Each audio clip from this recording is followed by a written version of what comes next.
live from Trinidad and Tobago. Welcome to Connections 50 Plus Wednesdays live show. I am Terry Ann Joseph Brathwaite.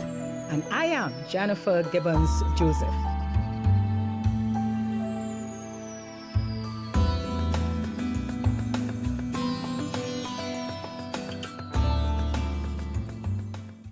Hi, good evening all. Everyone in Trinidad and Tobago and the Caribbean. Welcome to Connections 50 Plus Wednesday Alive Show. I am Jennifer Gibbons Joseph, one of the co-creators of Connections 50 Plus. And next to me is the other co-creator. Hello, everyone. Welcome.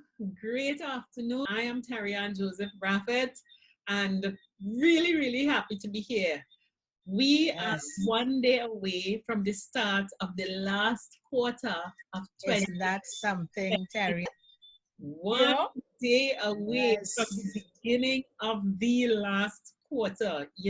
For so many people, and this is such a special show today, Jennifer, because the 30th of September has a lot of meaning in many different ways. We keep talking about, we are all about helping people to transition.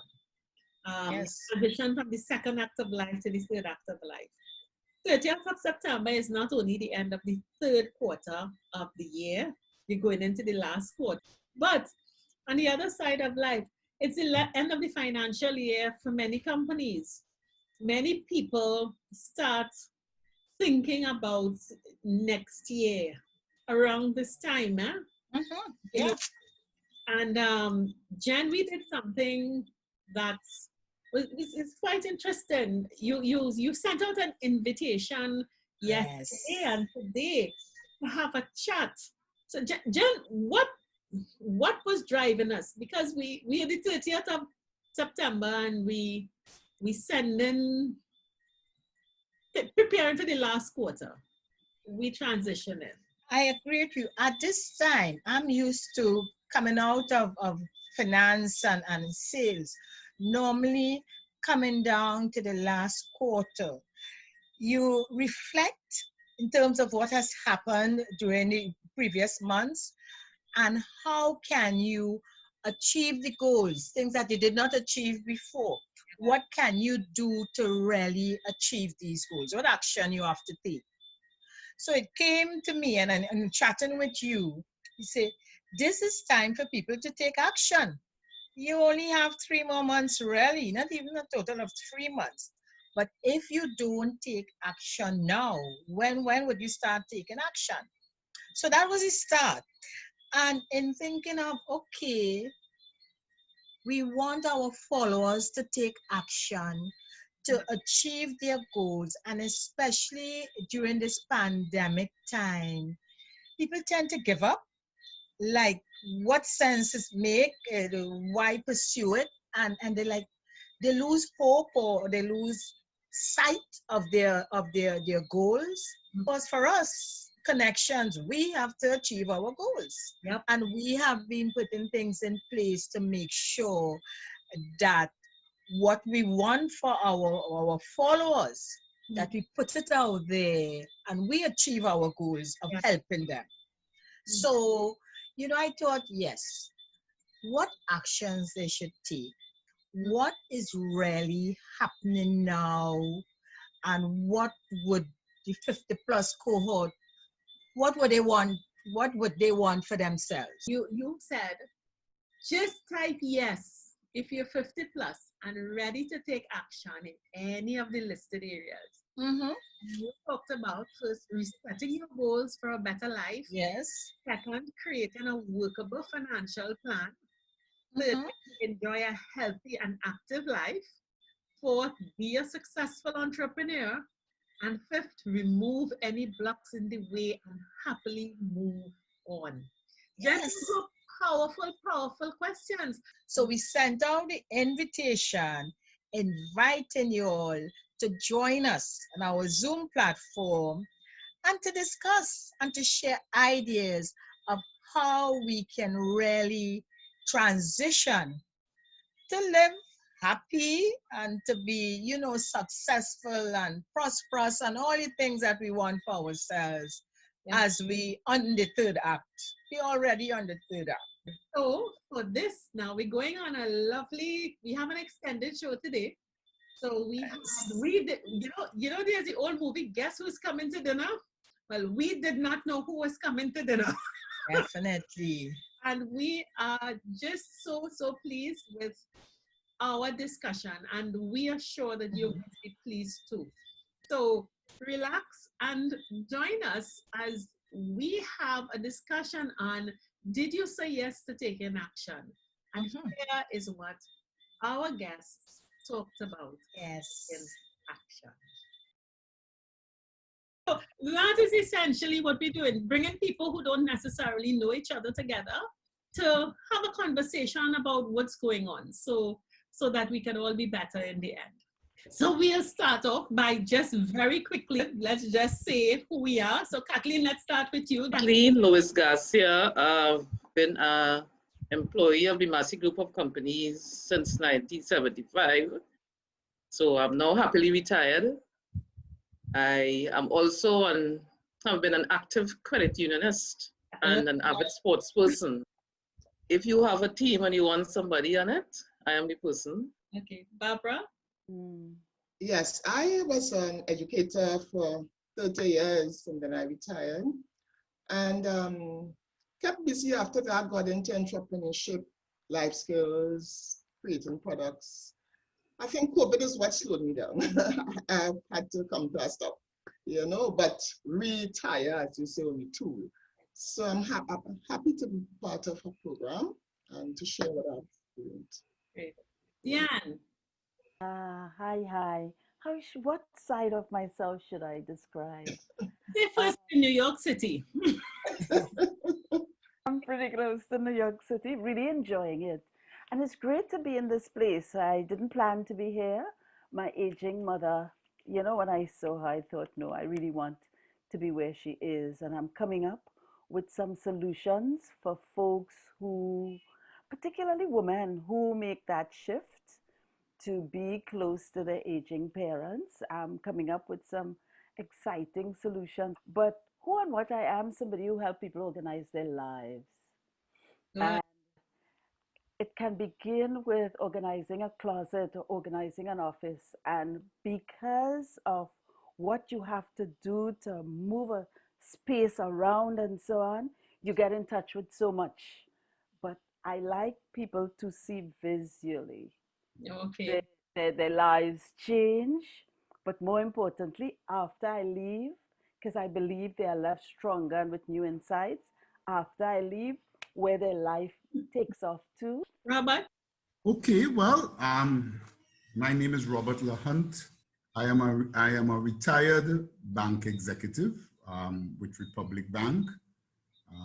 My big achievements there was taking the bank to the African continent, and that was an experience in its own, right? And one that I feel very proud of. The fact that we were taking an investment from the Caribbean, from a diaspora back into Africa, something that, Marcus Garvey and we sang about before. So we actually made it happen. All right. Some people might remember me. I served for 3 years as the Minister of Public Utilities in the government. And I have been for the past 6 months, really, just refocusing and spending a lot of time and seeing how we could motivate and spend some time in really evaluating people of African descent in the Caribbean and trying to figure out what are some of the gaps that we could try to fill to make life a little bit better in different spheres. I don't expect that I have all the answers because the answers goes way beyond me, but I think it's about a number of different movements in the right direction. And therefore, I have just been exploring opportunities and areas that focus a little bit on that. And that's what I've been doing. I have to get out of this life of leisure. And I've given myself until November to do that. But in the meantime, that's why I'm able to join you all, and I Very good. to come and participate as best as I can. Excellent. And Richard?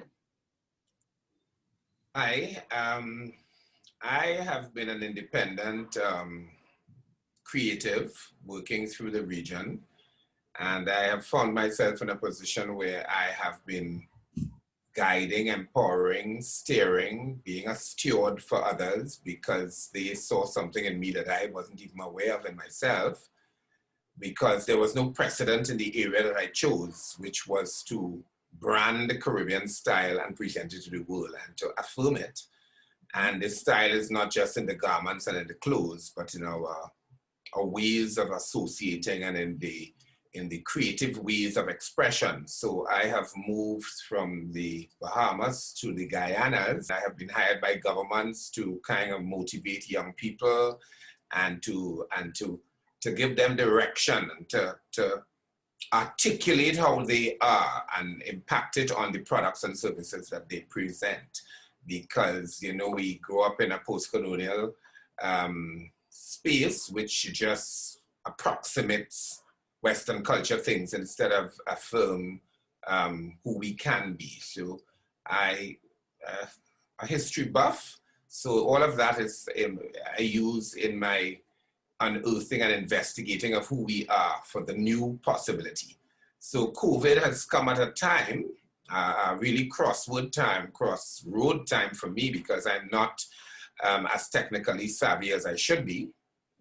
And I am forced into a space to still access these persons, you know, and still reach out to young people and more so young people, and stay how we can integrate our capacity, creative capacity to see Caribbean more than insularly claim who we are on the rocks that we live on, you know? And I really feel that is what our power to the world is. It started with my fashioning, and I changed it from the costuming of fashion into the fashioning of the way we are moving forward. So that's where my inspiration is, and that's where my excitement for meeting people and corralling this kind of energy. So that's why I would be glad to be here, hearing some of the stories you have, and it's all integrated, and looking for long-term continuation hereafter. Beautiful. And Carolyn? Hi. Hi. That's Garolyn. That's with a G. Carolyn, okay. Yes. My glasses need adjusted. Carolyn. Yeah. That's just the uniqueness. I am from Antigua, by the way, because everybody there sounds Trinidadian. Okay. So I hope I'm not come from Antigua. Or I'm not, you know, seen as an outsider, but Oh, no. I saw it on Facebook and it sounded interesting, and I said, well, I'm 50 plus, so let me go and see what this is all about. Excellent. I have been an educator for over 15 years and managed a juvenile center for about 5 years. I am now working as a youth development specialist in the probation department. So I am not in the retired group like you guys. I still have a lot of work to do. And I am currently training to deal with youth with trauma and crisis. So that is, I love working with young people. My everyday life, my everything is all about young people. And so I'm here with you guys and to grow and to develop and to share and see how best we can continue to work with each other. Well, one thing that is great about this group is that everyone here understands the notion of transitioning. Whether you're transitioning from A to B, whether it is retiree to something else, whether in transition in life. And I think that's one of the biggest challenges that we are finding in this whole space. So this, I think, sets up our discussion very, very nicely. We want to start with self, in terms of, you know, you are transitioning, or we all are in this period of transition. What are the challenges that you see at this time of your life? My biggest challenge right now, I think, is financial. Because I'm 53 years old, and so I'm planning for retirement. I currently have a mortgage, and I don't want at the end of it, when I retire, I still have a mortgage. I want to make sure that is out of it so that I can relax and not worry about that. So that is my focus right now, trying to get that financial aspect, sorted and put together. But I think one of my biggest challenge as an individual, and it might have been how, well, studies, I'm able to reflect and realize it's probably how I was raised, was actually finding time for self, actually loving self, actually, putting some time into me.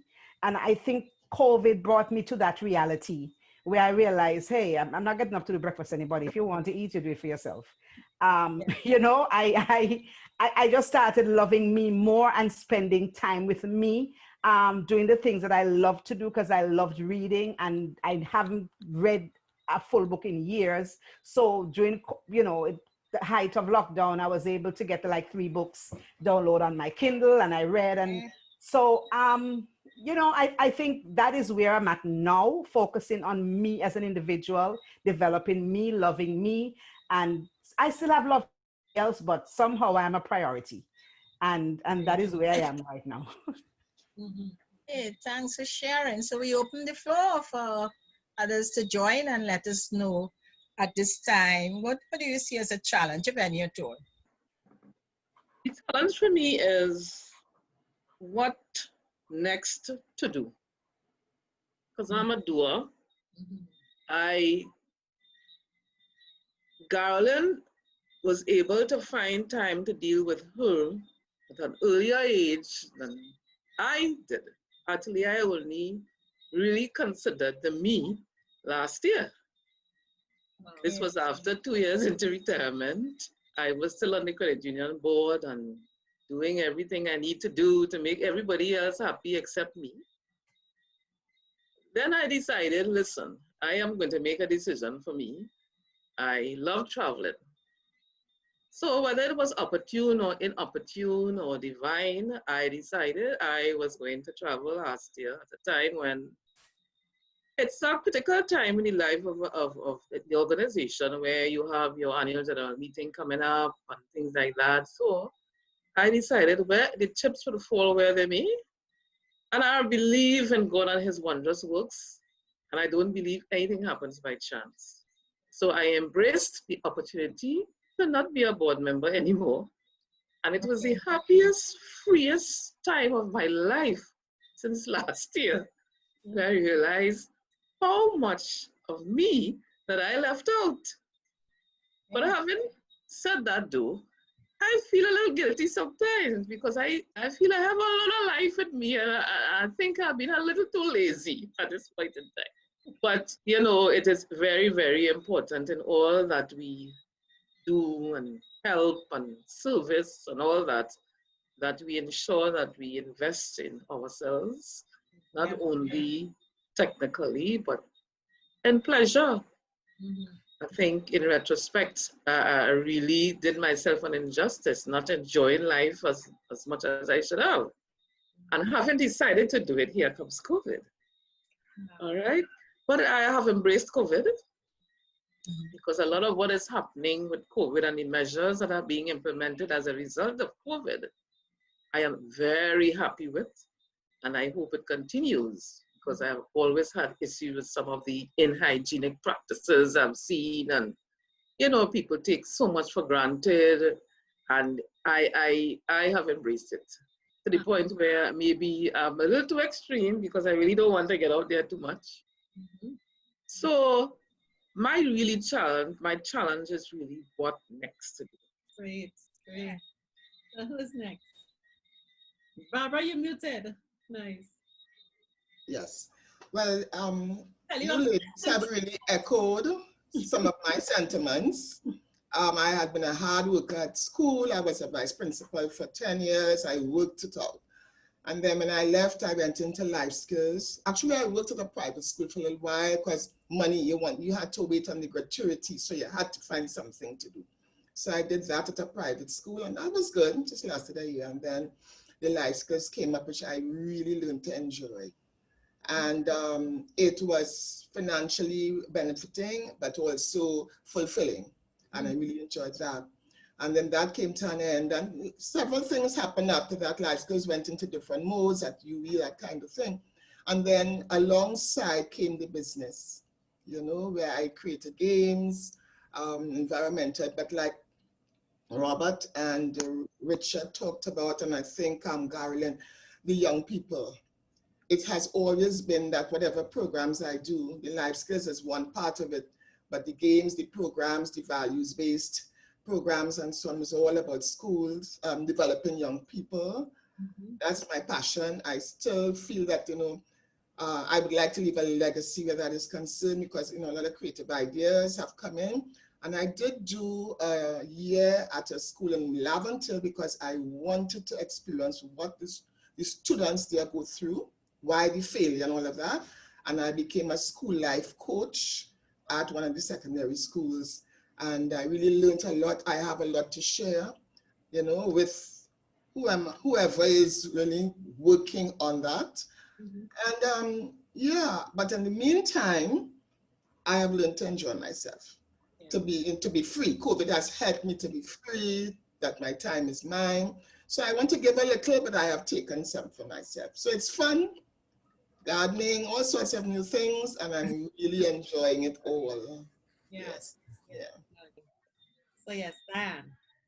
Well, given that I know that it's just a myriad of transitions for me from where I'm perched, I'm telling you, birthing this idea about solutions for, you know, aging. It's I guess being agile in the transition, you know, being agile at the same time, striking that balance that a couple of you alluded to, addressing my wholeness and at the same time my responsibility to my greater calling. So it's just staying in there. It's like a dance. It's a movement nonstop. I see Kathleen smiling. It resonates with you, doesn't it? Yeah. So it's just staying in that dance. I know it's what would keep us healthy and real. So it's just staying in that dance. But one thing I could say is all of you are making challenges sound like real opportunities. So I'm supposed to say, we need to say not what the challenges you're facing in this context, but we'll continue with where are your opportunities. So Richard, we go in order. Okay. Yeah, well, the most challenging thing for me is the accelerated pace of the virtual space and using this online way to live, because I was an on-site person. I did events and I lost 15 events when the thing happened. 1, 2, 3, 4, 5, 6, 7, 8, 9. I just heard them dropping because I was now going to sign on the dotted line there in March for all of the stuff that was to come. And there were some national, some regional, some diasporic. And so I was very excited. And in a strange way, it might have been my best year. It comes at a time, as I think 2 speakers before said, where you're challenged with some kind of self-love, because I would have been just doing what I do, and I never really looked inwardly. And so that was always a challenge. So there was a gripping terror that started to happen. Because I felt, oh my God, how am I going to manage? This transitionary stage is not transitionary. This is like an arresting space. This is a halting space, because I just started doing my emails glibly and started using IG and started being on this platform and connecting with people. I am a people person, so I have been in Suriname, and as I said, in French Guyana and all of the spaces, everything is direct contact, talking to people, energizing them through referencing my biographical, anecdotal ways, and using it as lesson plans in a way of how to move from point A to point B, because it's what I do, and I have 1,000 productions behind my name, and I have been able to pull these people together, and this is a formula, a template, and let's keep going. And now I have to try to analyze all of that and make sense of it.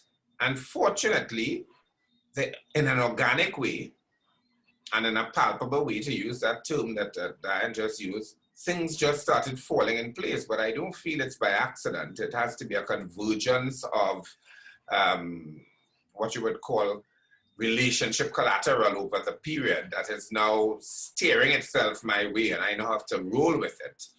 And roll with it in a very, very creative way. So it's pushing my creative capacity or energy or capability to max, to find a way to make people connect, even though I'm looking at a screen. And still stay relevant, and still start to find a way to monetize it, and to let people respect that it needs to be monetized, because I had that challenge outside of this intangible space. So now it's worsened, because how do I see them understanding my worth for me to be remunerated?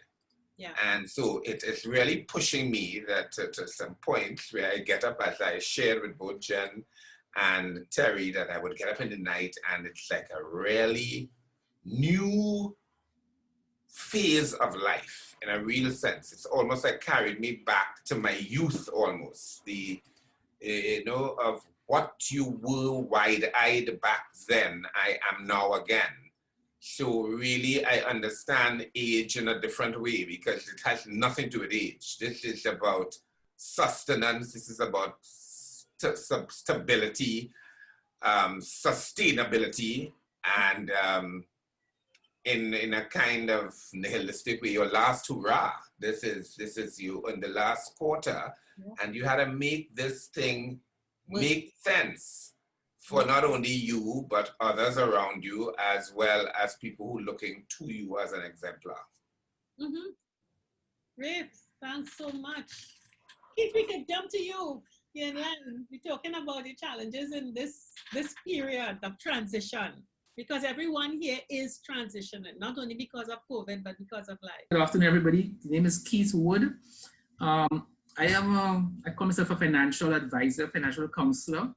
I've worked in the financial world all my life, different facets of it, from credit unions to banks to insurance companies to revenue.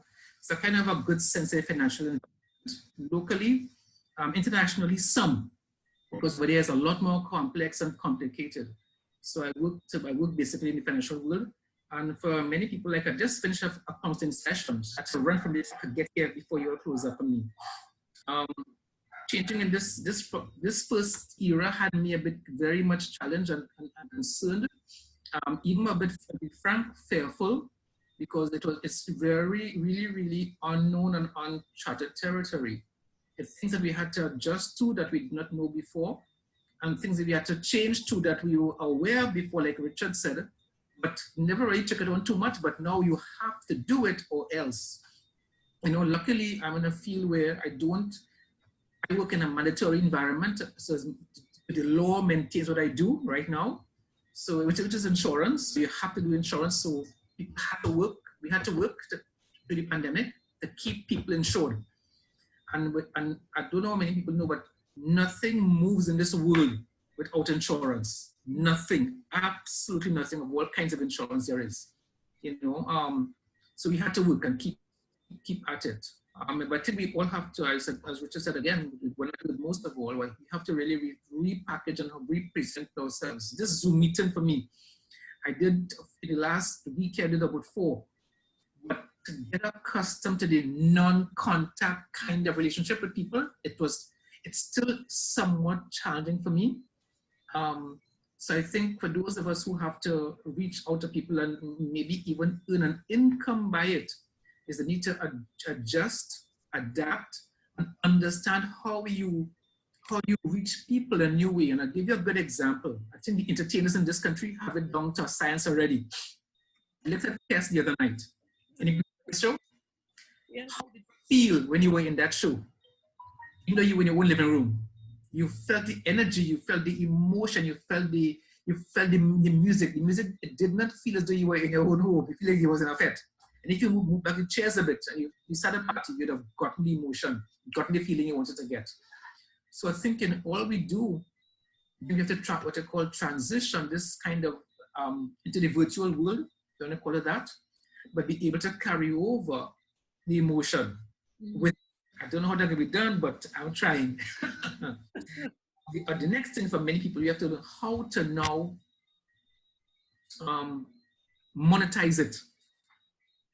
And then again, you have to now learn this, again, the technology is there, it exists, and we just have to go out, search it and find it, and be able to carry on with our future, or our careers, our chosen paths in life. I feel that, listen to that, I heard the Carnival next year is postponed, and people are already throwing out the idea of a virtual carnival, and I'm saying, you know, this is going to be a challenge for a lot of people, but for many people already, it's already in their systems, you know, so it means really sharing with each other what we have, how we do it, and how we get it done, to move from one space to a new space and be able to, at least in that new environment, to still earn and keep and maintain a quality of life and living at the same time. So, So transitioning to me, I have lived my life by some guiding pillars. And as such, a lot of those pillars have caused me, I would say, to deal with transitions transitioning in a different way. One of the pillars, of my fundamental pillar is life, is where I am, is where I'm supposed to be. You know, and that is something that I have lived, not now, but all my life. And therefore, whenever I'm in a circumstance, I assume via a combination of my belief and my godly belief that I am put in that position. That is exactly where I am supposed to be at that time in my life. So transition to me, as I transform different stages, different places, different work institutions, different jobs, I just assume that is where I'm supposed to be at that time. And that has helped me in my adjustment period being very short. The second pillar that has helped me a lot it's about living life with passion and living my life in a manner that whatever I do, I kind of offer it up. There's a little part of my, again, religion that talks about your work is your prayer. So wherever I am, I do it with passion. And people ask me, well, why all this passion? Because the passion is really because whatever I do is what I offer up as my daily prayer.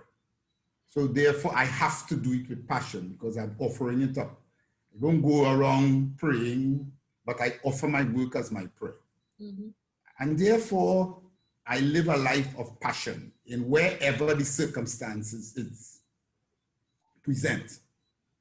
So those two things put together has helped me to deal with this and to deal with these transitions in a very positive way. I mean, so even to the point, so somebody was talking about being guilty, even to the point where I could move from employment to non-employment. And if I assume that this is where I'm supposed to be, then I even exercise passion in relaxing. And I refuse to do anything else but relax because it is passion. I have no guilt. This is where I'm supposed to be. When something else is supposed to open to take me to somewhere else, then I will transition into that. But while I am here, I will move very quickly from working 24/7 to the next week, getting up 10 o'clock in the morning and not hearing the clock. So I do that fairly easily. And I must say that has helped me, especially through this transition period, because I mean, I'm transitioning in my life from a very, just two things. The COVID is one thing, and even transitioning out from a busy corporate life into a ministerial life, and then into a life where really this is a new life. But, you know, I kind of live with that belief that, again, I am here. God has put me here for a reason to do whatever it is. And I live my life open to the new opportunities that presents themselves within the environment that I'm in. So those are some coping mechanisms that I have used, and it has served me well. Some of them I have brought in within to deal with this new environment or this transitioning aspect of my life. One where I am is where I'm supposed to be, living life with passion and doing whatever it is that the circumstances that you are in, doing it with a certain degree of passion and living and expecting and working with the communicating and getting that link with the man above so as to help guide the next transition or the next move. So that's where I am, and that's my input into this aspect of the conversation. Real pearls, real pearls. Holly, as the round off now, because I'm sure we are drawing a lot from each other in terms of just realizing, hey, there's some similarities about being in this boat. So, hi. I'm known as Holly, yes, but my name is Leticia Grant. I am owner, administrator of daycare, preschool, and after-school care. I'll still say I am an owner because although COVID has hit me really hard as we dropped off from since March and haven't been able to start back, I am still hoping that I can get back out there and do what I do best, what I enjoy doing, which I have the passion of doing, which is more interfacing with the children one-on-one. Just like Robert said, I'm more face-to-face. This virtual world really took me, and I really had to transition into that, being I am not a camera person. I detest cameras. So having to actually start doing online work with my children and whatnot took some serious change of mentality, heart, and everything. But thanks to life skills, I was able to venture there, and I started. I'm enjoying it, more so because the children are enjoying it. I am enjoying the fact that I can get off my bed late also and just get on the camera, go in front of the screen and just do my thing for a few hours. And then I have the rest of the day to myself. I think all of this also has made me realize that things really do happen for a reason. And in my case, I've had a lot of setbacks, especially with family illnesses and stuff. And if I wasn't at home, I think things would not have been well taken with me. So although COVID has hit me and I've gone through the toss and turns and real obstacles, the transitioning into realizing that, okay, this is something that we need to look at. This is something I need to look at. This is probably a new way of doing things, because just like Richard said as well, everybody thought 2020 was going to be, wow, some great year for all of us. I also was looking forward to it being a great year, but so be it. Things happen differently, but trusting in God and everything is working out to realizing that, you know, we could get over this. We all can get over this and get through this. And I'm still trying. I try to change up my whole mentality. I'm trying to change up how I do things on a daily basis, just so as to progress differently, you know? So I'm hoping that I can continue doing this as long as I could, but I still would love to get back into that face-to-face with my children and everybody else. So that's my take for now. What I am hearing from everyone is that we are taking this time for self. Really, you know, the time that we have at home, this extra time that COVID has allowed us. The pandemic, what has done for us is for us to do some retrospection and really be able to say, you know what, we use this time for planning. We accept the fact that maybe we were a bit hard on ourselves when we were working and outside of Robert, who had his pillars to follow. From what I was hearing from Kathleen and Barbara, you know, is that you spend so much time in the workplace, working and working and working, and not, you know, seeing about self.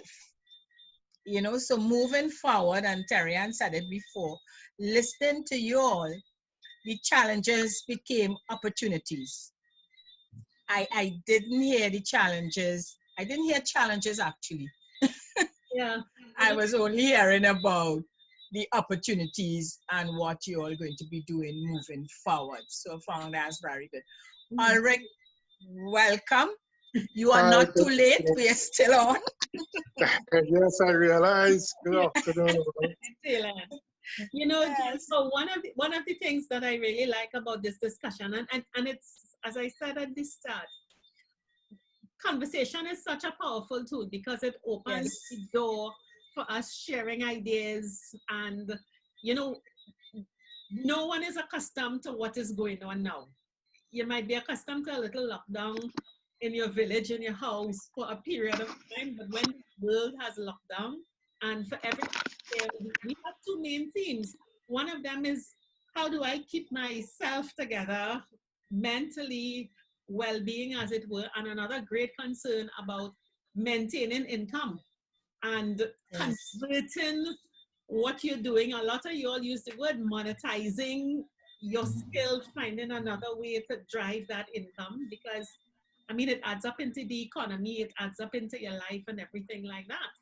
And, you know, I am really intrigued by how many transitions we have from Robert being from executive to another high, back to ordinary person, Keith. And I feel good because we focus on those two areas also in connection. Yes. So to see how we can keep your mind together and how we can help people monetize skills and streamline themselves.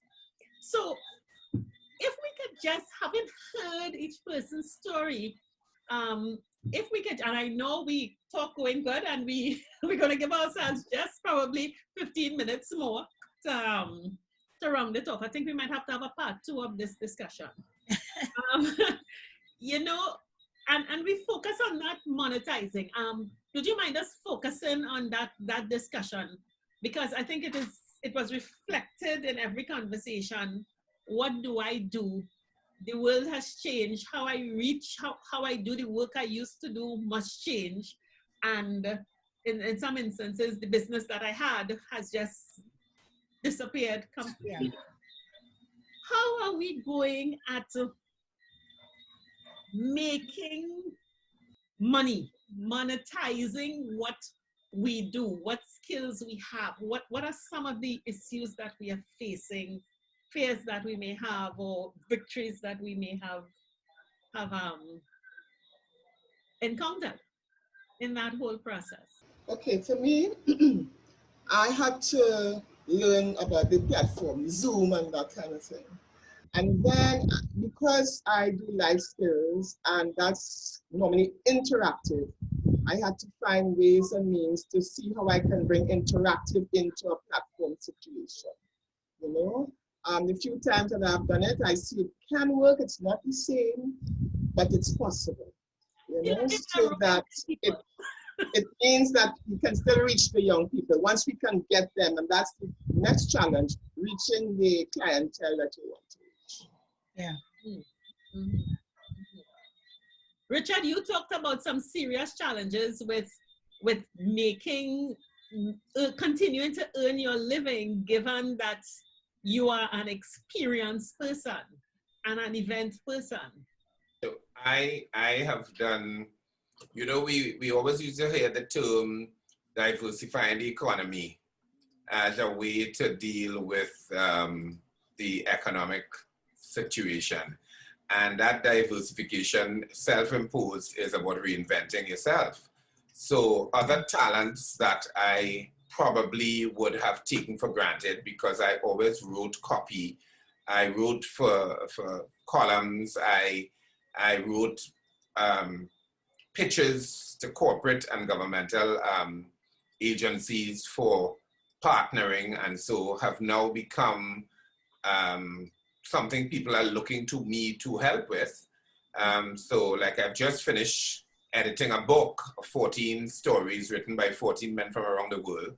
So my grammarian self kicked in when it was always like comedic to be grammarian, you know, and so I have edited the stories and, you know, and so those other ways, and like I work with with pageants as well, and now I train the young ladies through conversation on the same platform. So I sit with them every week for 3-4 hours, 15 of them, and probably employ some of the things that would be called life coaching skills and life skills generally.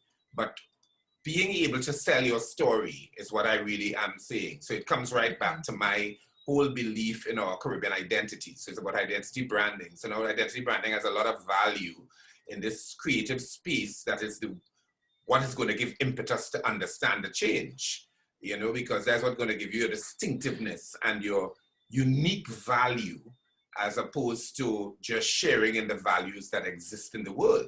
And so now I have the young ladies and people might have branded confidence building, and I don't really look at that. I am saying you unearth yourself and you articulate your sense of self using this methodology.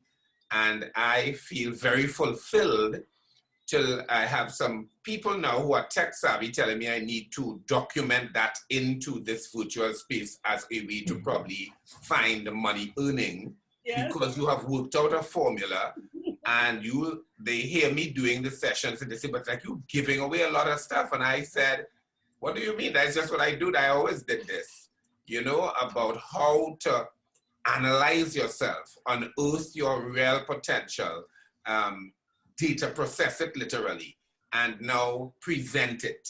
And all with a sense of identity and a sense of being in this space and being Caribbean.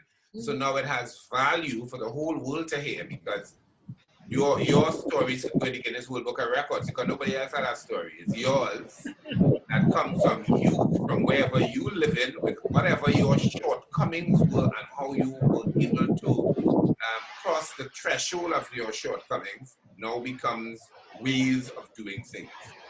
And I don't know if some of y'all, something I did with Nicole Dyer just to close, we pulled the 12 creatives together and we chatted with them about how they would have pivoted, for want of a better word, because we're using the word pivot now. But you all would have always been pivoting, as Robert said. You would always have been in a space that would have been new to you. And you would always have had this thing to confront, this reality. And how do you confront it? You arm yourself with ways based on whatever is your accumulated sense of self from before and apply it. And so theoretically, I kind of think I can tell people it's still hard to do. You know, I can write this, but now I have to implement it and I have to employ it and I have to now transition it. So that's where I am. So talking to you all means I might have some more talking because you can help me transition and whatever it is, but that is where I think I am arrived at. So I am not so distressed as I was before. And sometimes I wonder, where did the stress gone from?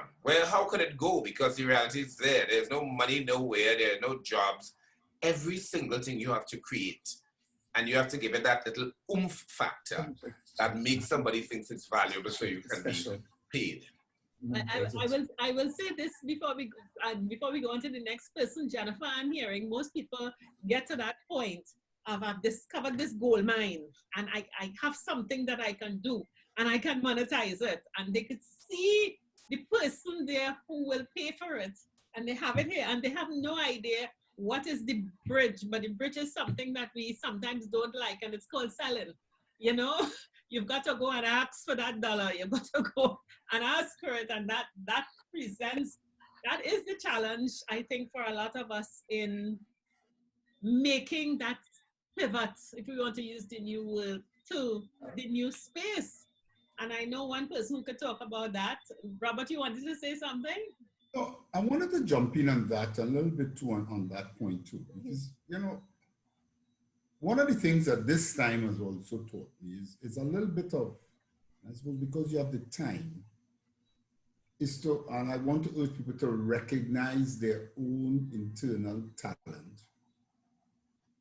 And in this environment, a little bit of the Western world, a little bit of how we operate in Trinidad, you sort of give away your skills for free. For free, Oh, yeah. yes, And very common. We have an environment in Trinidad. Very common. Yes. You could call up a doctor and say, hey man, my head hurting me, and he will tell you that's my partner. And you call up a lawyer. But we have to start to, you have to reach to a point, and it starts with you, to sort of value, you know, we kind of understand when you go to a lawyer's office, we have to pay. And when you go to a doctor's office, we have to pay.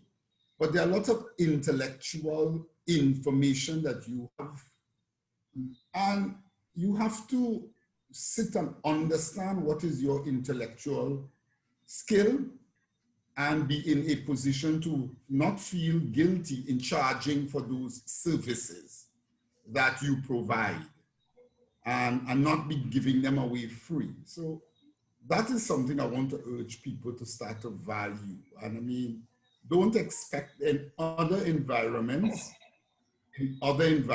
when you do and you provide these assistance, because the environment and the culture is one of saying thanks is very prevalent. And saying thanks in a monetary way is very prevalent. It's actually taboo not to. And I'm not talking about the Indian environment, I'm actually talking about our own culture in Africa on the mainland. So in Africa, where in that culture, I mean, if somebody gives you advice, right, you almost, it is taboo to walk out that house without saying thanks in a material way. But we have that in this culture, in our westernized culture, especially among African descendants, we haven't brought that with us. And therefore, we don't know how to show appreciation in a value way. We just say, hey man, thank you, thank you, thank you. Thanks. Yeah, well. And that is almost, it's almost taboo, and we are expected that that's supposed to pay the bills. And my advice to you is to understand that that is a westernized way of how you think. It is not the way how a lot of other people think. And it's time that you also time to change that and think about that in a different way.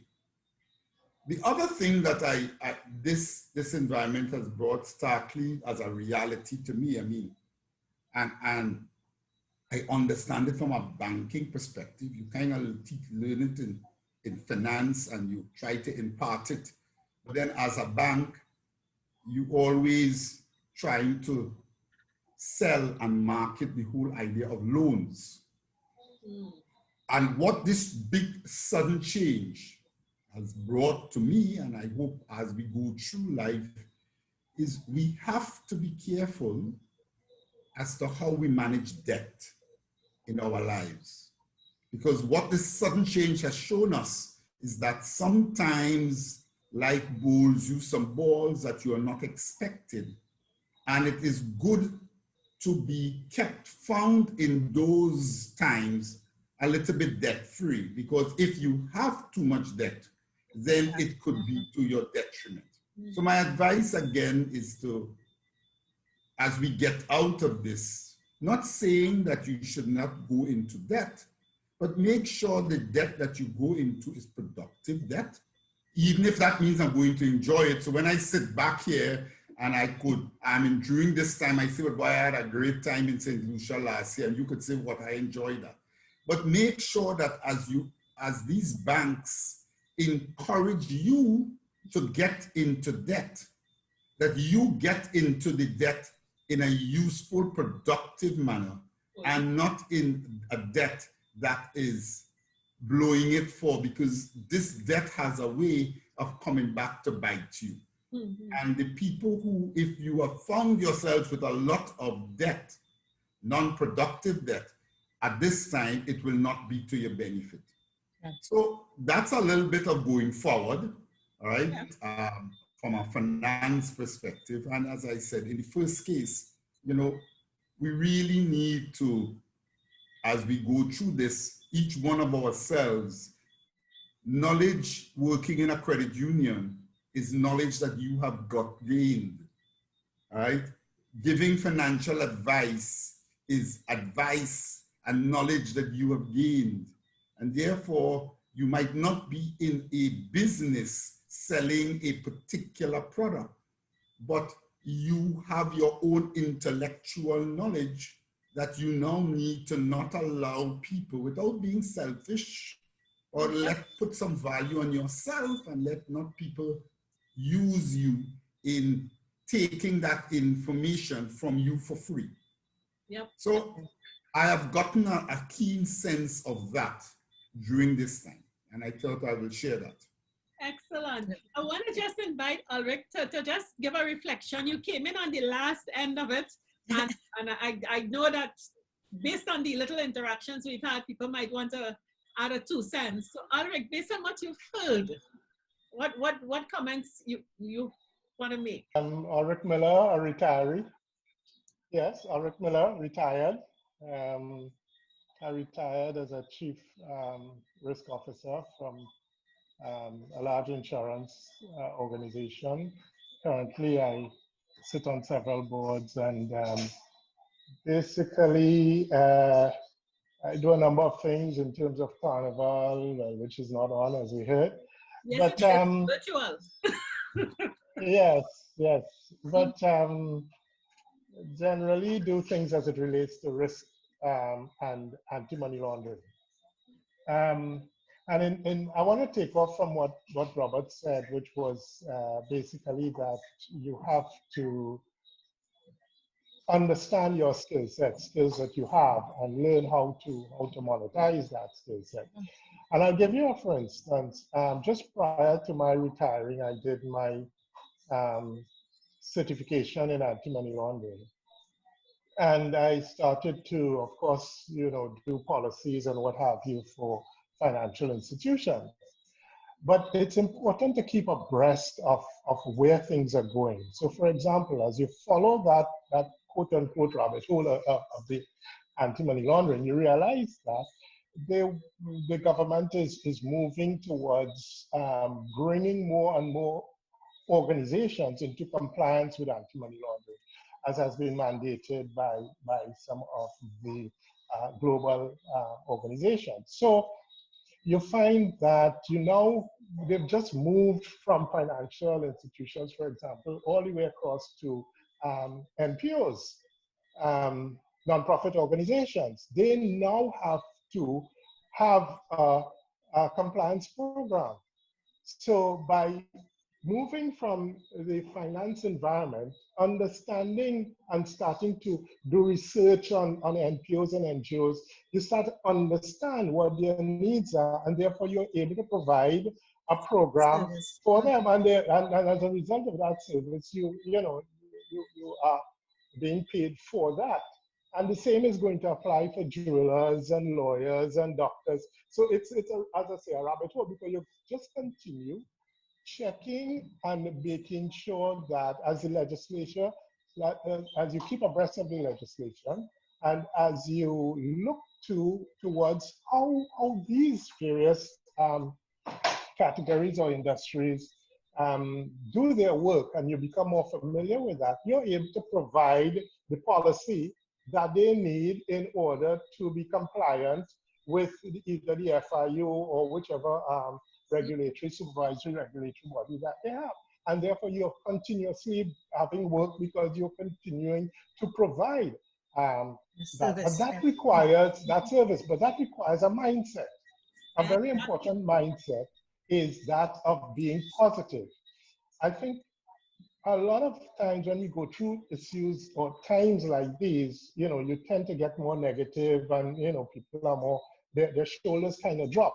But the thing is to be positive and to understand the whole law of attraction and understand the law of being positive, and so that you're always seeking and looking for ways and means to advance what your skill set is. So you look at your skill set, you have to do some research, you have to keep abreast of things to see where things are heading so that you are able to marry the things, and that way you monetize.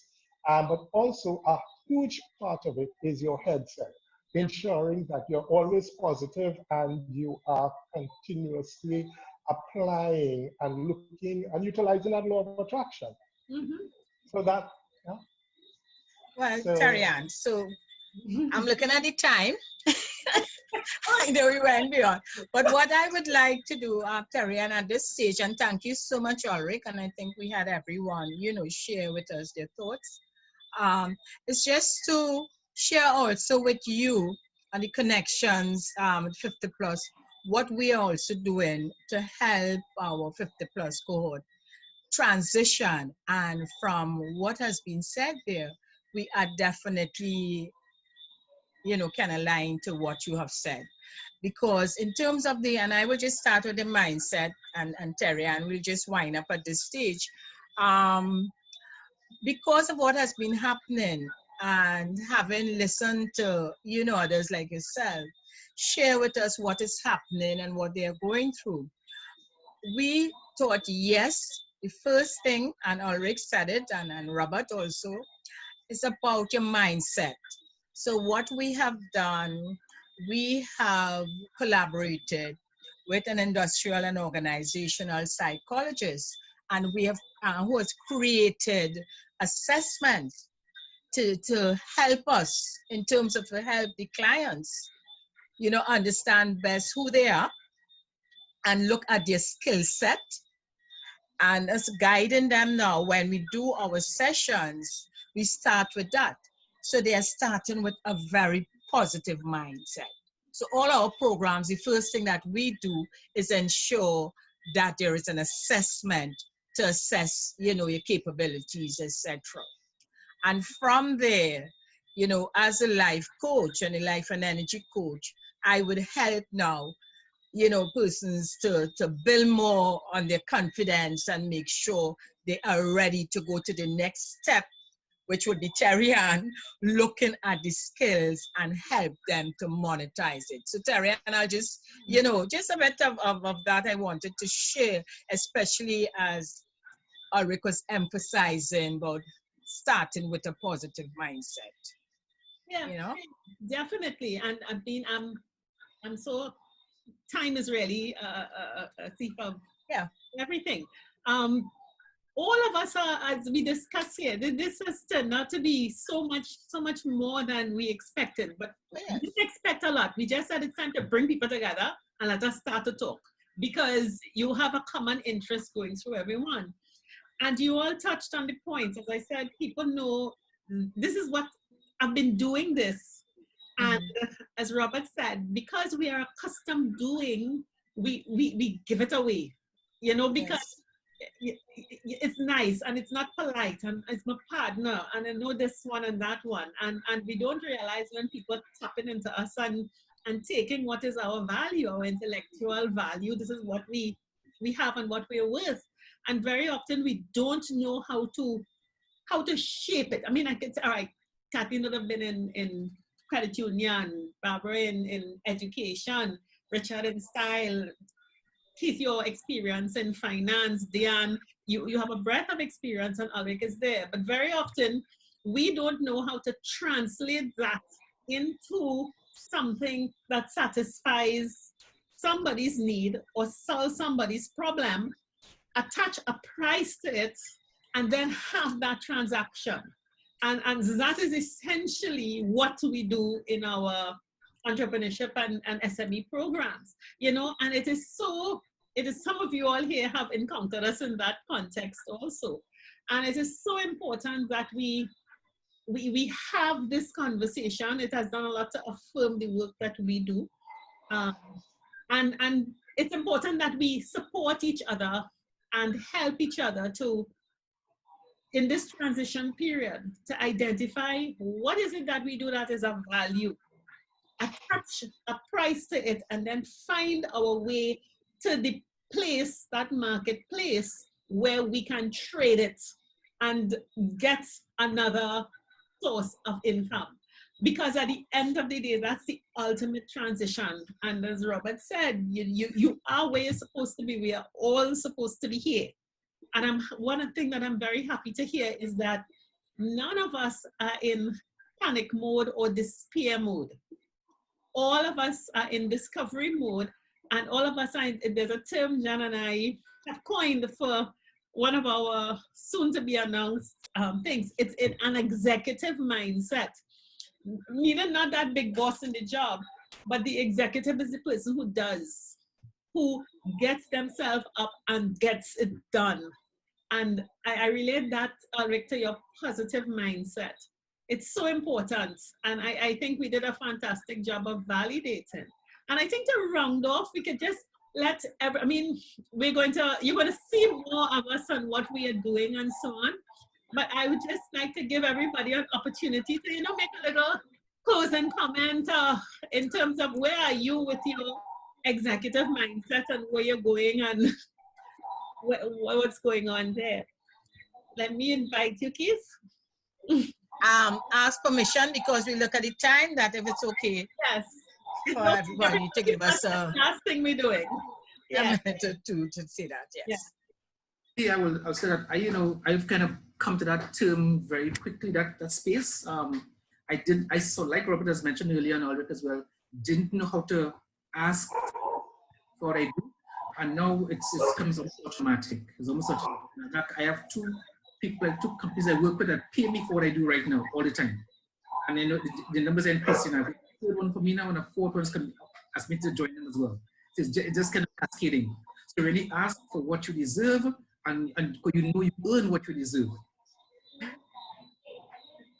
Kathleen. I love that smile. I know you're coming by us just now to help you fix up, but where are you now? Where I am? Nowhere, actually. I am one of those persons who, give away everything, monetize nothing. And actually, I don't want for anything either, because all these things have value. But it is important to be in on conversations like these, especially the contributions of Robert and Ulrich, in terms of really valuing yourself, what you do for people in particularly, and understanding your worth and attaching an appropriate price for the product. With more, you can do more. So that's my closing comment. Nice, nice. Yeah, and I love that smile and your mic is off. My mic is off? No, on. You can talk. All right. You might have been hearing my smile. I was reminded of a story when, might have been Robert was speaking about, value. Somebody who didn't know me very closely, he was a master cabinet maker. He didn't know me well, but he saw me giving away lots of my guidance and so on. And he just said to me, remember, God gave us a model. He sent his son to. We need to understand that people need to pay. And it stuck with me. And I was forced to pivot when I came out here in the US because I'm an entrepreneur and I'm going to jump into what I'm going to do. And I think I haven't really found that group of people who would pay. So I thought I'll put that aside, though something I really love, helping people organize and so. Let me go and do something where I'm sure people would pay.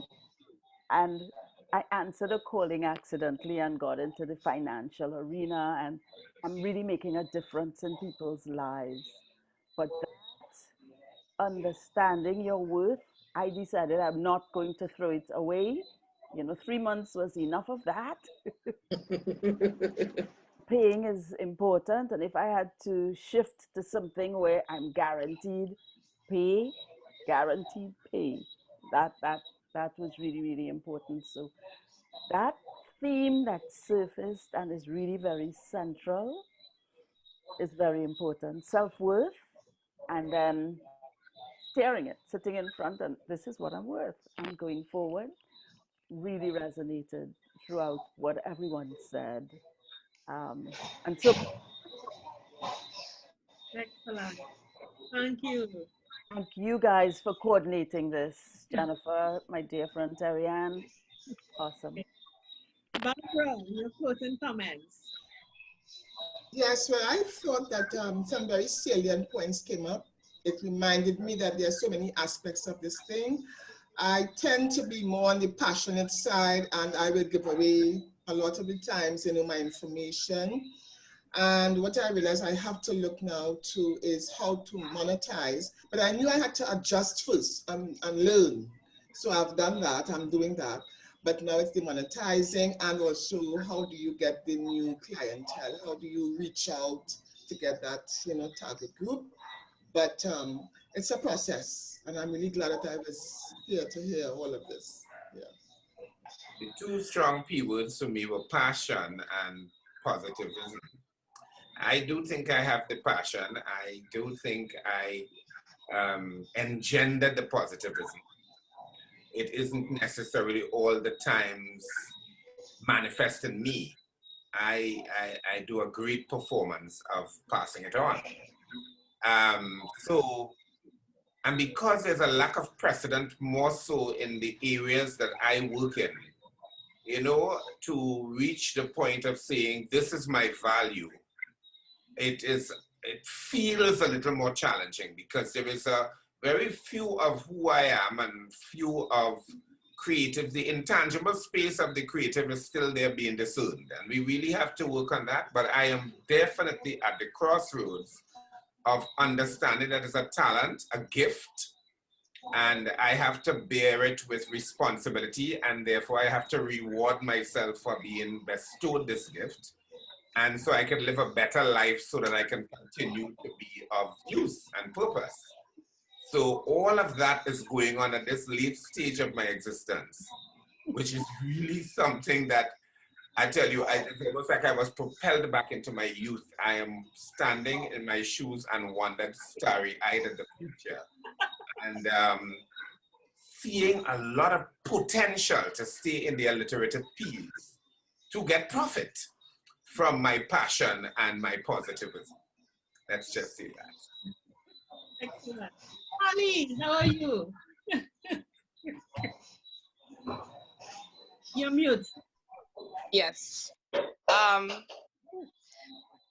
Something that Robert said did resonate with me. Yes, we tend to give away our skill and not get our money's worth. That is something I still have to work on. Just today, I was questioned about a fee, and I was just like, let me get back to you, because I'm already tempted to just say, oh, don't worry about that. So that is something that I definitely need to work on, and I'm glad we had this forum so that I can recognize that although I'm not alone, it is something that really, really you need to put some value on your work. You can't just give away our hard work just like that. Although we're passionate about things, you need to be paid for whatever you do, because that's your skill. So I'm glad for this forum, like I said, just because that resonated in me, and it's something I definitely need to work on, especially if we want to move forward in our business life. Yeah. Giving away is good, yes, it's always good. And as you say, you give as much as you give, you get back tenfold. But I think there's a time when we need to cut off some part of that and put a value to our skills, right? So. Yes, Robert, you were saying something. I suppose, it's important to trust that your instinct, and trust that little voice that is coming to you at that time, and allow yourself to go with it, as long as you believe that you're living your life in a proper manner. allow yourself to go with that instinct, because that's where I believe God is directing you.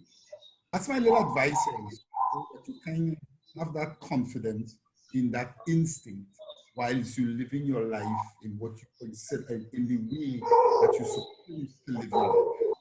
So thank you for inviting me, and I look forward to the invitation to participate. I really enjoyed this evening conversation. Thanks. I know that in terms of your time and the whole idea of sometimes not not of giving of your time and giving of your skills. Sometimes you need to do that. You need to do that as it relates to, you know, we talk about where you have some marketing dollars in an organization.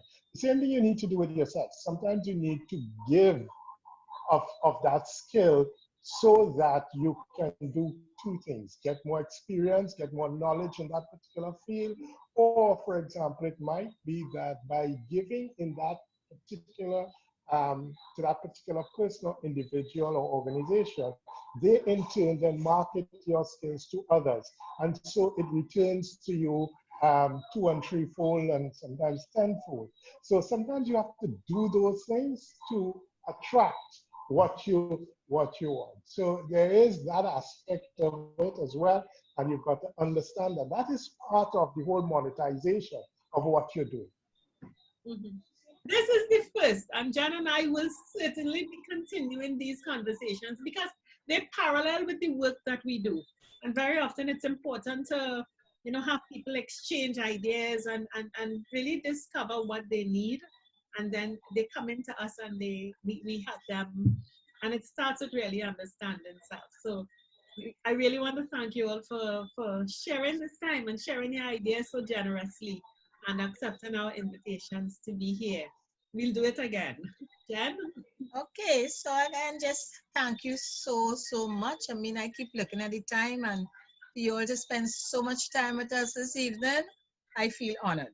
Yeah. So thanks to everyone here. Jennifer, what kind of a gathering of guests? I mean, we're very honored that such a definitely diverse group of people who so represent us. Oh yes. Our invitation, and boy, oh boy, that discussion. We are taking action. We are definitely taking action. You know, Jen, a big part of it had to do with mindset. What did you get from that discussion where mindset is? What I got, and you know, being a life coach, my first number one is mindset. You know, getting the right mindset, and not just mindset, a positive mindset. And that came out very strongly, how important it is.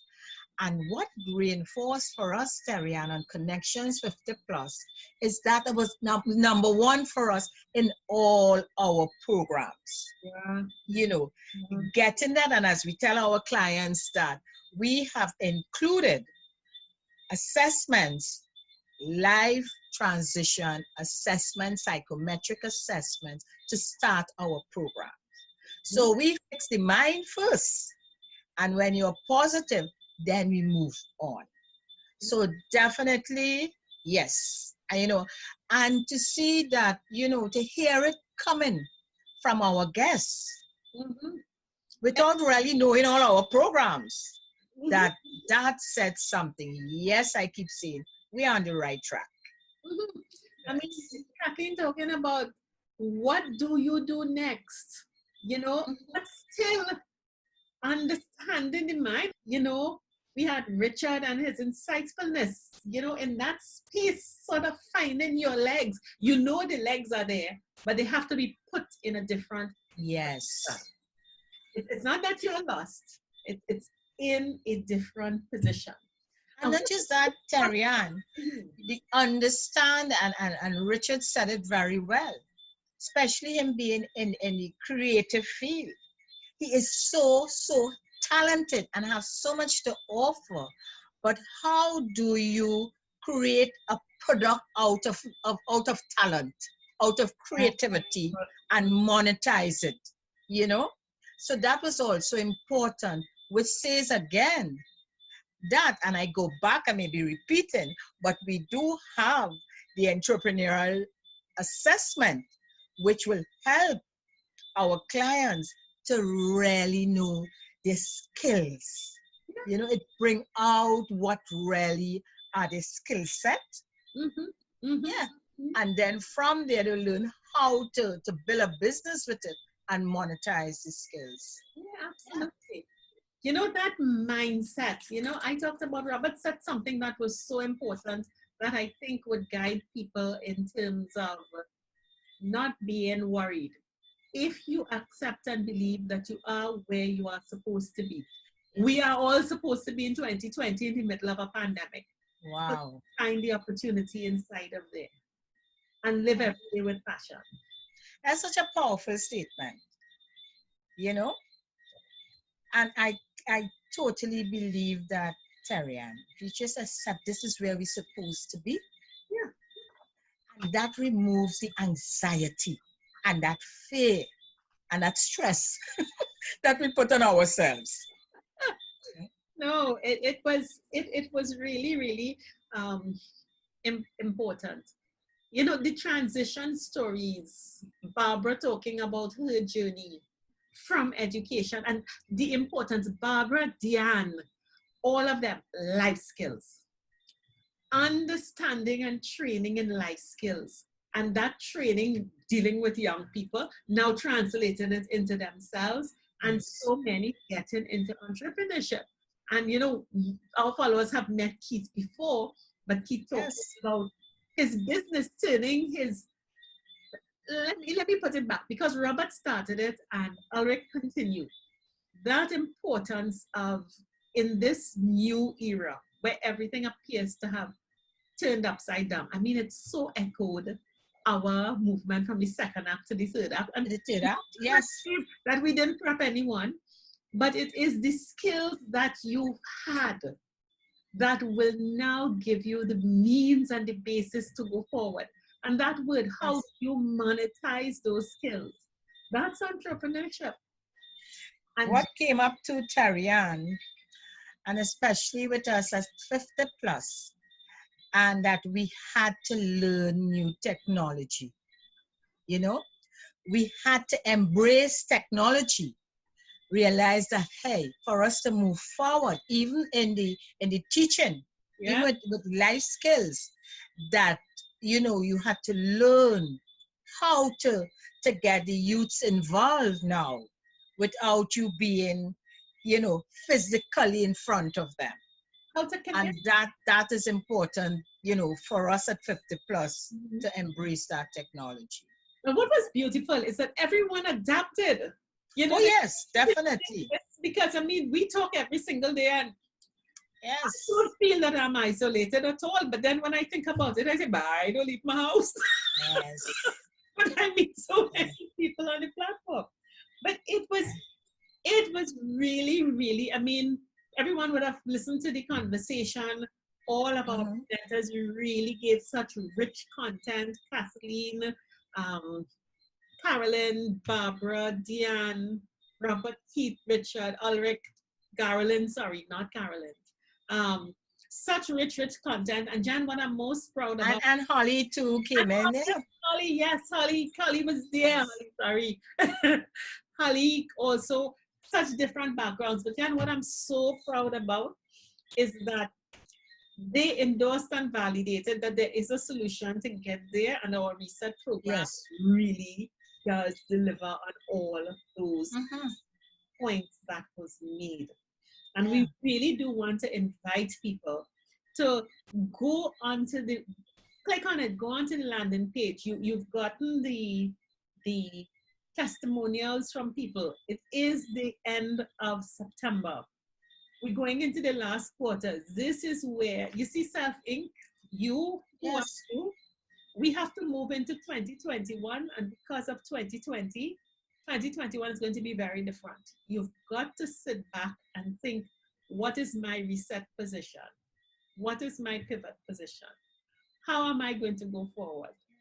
that conversation that you just listened to would really, really help you. And if you need guidance to go forward, Connections 50 Plus is here with the Reset program to help you to do that. And Terry, and before we close, one thing too, I must point out, and it came out in a way with the discussion, is that if you don't have that goal, the mindset is great, so you have the positive mindset.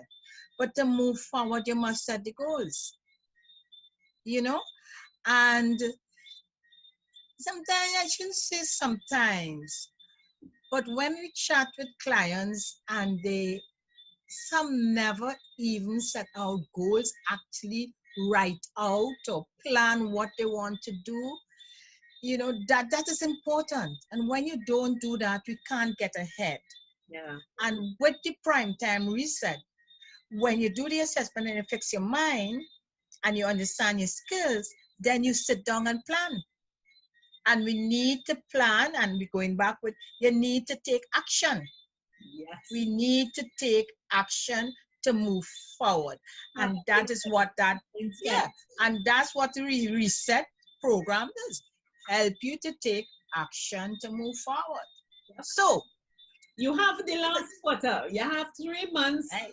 Let's get that program in place so that come January 1st, 2021, you're ready. You're ready. So, Jen, this was a wonderful show. It was a great way to round off the first 3 quarters of the year and start the last quarter with a bang. Definitely. Really, really happy to have everyone on board from the Caribbean throughout. And remember, all of our programs are delivered digitally. So Caribbean, you are able to participate. We are contactless. And we say special thanks to Garland. Yes. Who's is an Antigua. And Jan from New York. Oh yes, we did have the Ann from New York. And Carolyn from Antigua. So we are reaching our audience. It's international. We love you all. So until next week, stay tuned and we will see you next week. So until then. Okay, stay safe. Bye. 50 Plus Tribe and followers from TNT and the Caribbean. Thank you for joining us on this Connections 50 Plus Wednesday Alive show. We hope you enjoyed the lively conversation and look forward to seeing you next week. Don't forget to like and share our Facebook page and subscribe to our YouTube channel. We really love getting your feedback. Bye for now.